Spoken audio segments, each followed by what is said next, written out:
ఇదిగోండి రుద్రాక్ష చెట్టు ఇట్లా ఉంటుందండి.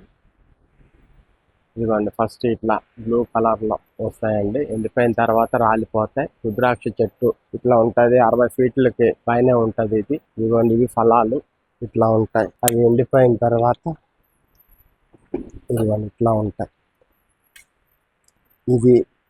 ఇదిగోండి ఇట్లా తీస్తే ఇట్లా లోపల ఎన్ని ముఖి రుద్రాక్ష ఉంటుందో తెలుస్తుందండి. ఇది ఓపెన్ చేయనంత వరకు లోపల ఎన్ని ముఖి రుద్రాక్ష ఉందో తెలియదండి.